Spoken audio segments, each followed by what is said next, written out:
alone in the dark, whispering a name they were forbidden to say out loud. They called it magic. We call it something else now. We call it imagination. Same power, same danger, same hands fumbling with a wire they don't understand. Tonight we go into the part of the teaching most people are too comfortable to look at. The Kabbalah, the inner Jew, the secret name, and we strip the robes off it until there's nothing left but the bone underneath. You were warned this was within.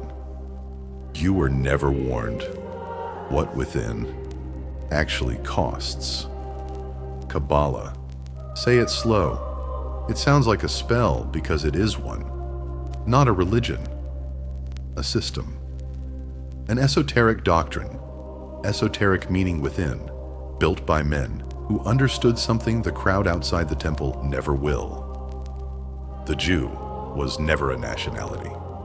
The Jew was never a tribe in the desert.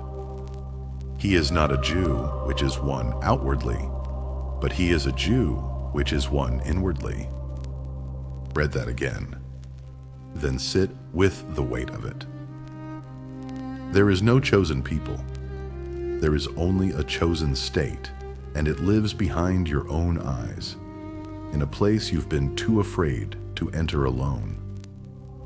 That's the first secret. The Kabbalist isn't a man in a black coat in Brooklyn. The Kabbalist is anyone who finally stops looking outward for God and turns the blade inward instead.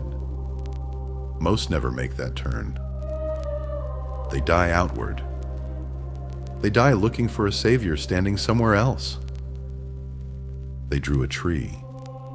Roots, trunk, branches reaching towards something they called divine. But the tree was never out there. The tree was never carved into a wall in a temple in Jerusalem. You are the tree. And like every tree that has ever tried to bear fruit before its roots went deep enough, they reached for the branches first. They wanted the leaves, the miracle, the proof. They invoked. They chanted. They built the pentagram and worked it like a machine they'd never been taught to wire. And it failed. Almost every time it failed, because they were trying to drag the infinite down into the flesh to perform for them, instead of becoming still enough to let it move through them. That is the first death waiting for anyone who plays with this power carelessly. The death of demanding a sign instead of becoming the sign. There's an order beneath the order. The Hermetic order, named for the hermit, the one who goes alone into the cave, into the silence, into the place where no one is watching and nothing is performing. On the oldest writing ever found by human hands, a name appears. Hermes, called simply the Great,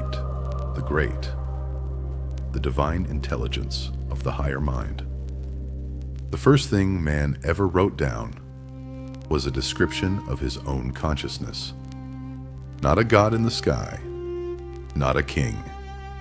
The higher mind, that's the inheritance they buried under saints' names and stone shrines, and incense smoke so deep that by the time it reached you, you forgot it was ever about your own skull, your own dark room, your own 4 a.m. silence where the only one listening is the one doing the thinking. Here is where it turns dangerous. Here is where most teachers stop because the rest is uncomfortable. There is a law, not a suggestion. A law, as fixed as gravity, as indifferent as the turning of a planet that does not care whether you believe in its rotation. The law is this: what you assume on the inside, you will meet on the outside. Not what you beg for, not what you perform a ritual to summon, what you have already, secretly, finally, accepted as true within yourself. The Kabbalists called the inner doctrine Torah, the law, the same law that any man who has ever changed his life by changing his inner conversation has quietly stumbled into, whether he had a name for it or not. The danger isn't that this law is hidden. The danger is that it's always running, whether you're using it on purpose or not. The energy doesn't ask permission. If you don't direct it consciously, it will still move through your fear, through your resentment, through the version of yourself you rehearse at 3 a.m. when no one's watching. That energy doesn't stop because you're untrained. It just goes somewhere worse. The old texts say the written word is a garment, a costume, a worldly story sewn over something living underneath that the unaware will never see. Unto you it is given to know the mystery, but to them without, all things are parables. Most people will live and die looking at the clothing, the job, the body, the bank account, the diagnosis, the headline. They'll mistake the shirt for the man wearing it. But underneath every outer circumstance is a single, naked, undeniable truth. It was assumed before it was experienced. Every outer fact you call reality was once a private, unspoken assumption running quietly in a mind that didn't know it was casting a spell. That's the body under the garment. That's the secret the Kabbalists guarded, not because it was sacred, but because it was loaded. Give that knowledge to a man still ruled by fear, and you don't get a mystic. You get a man who manifests his own nightmares with frightening precision.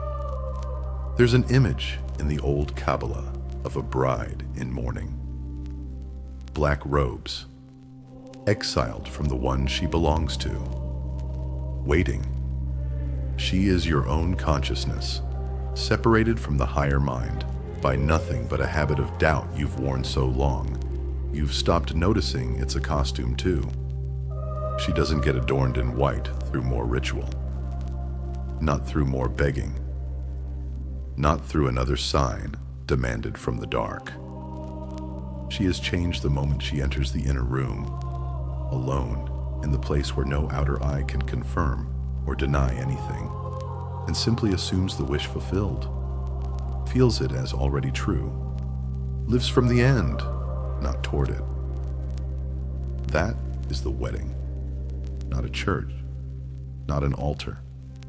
A decision made in private, in the dark, that nothing in the outer world is yet permitted to witness, and yet which the outer world will eventually be forced to mirror back. Exactly, inevitably, like a debt finally called in. So, here is the only warning worth giving.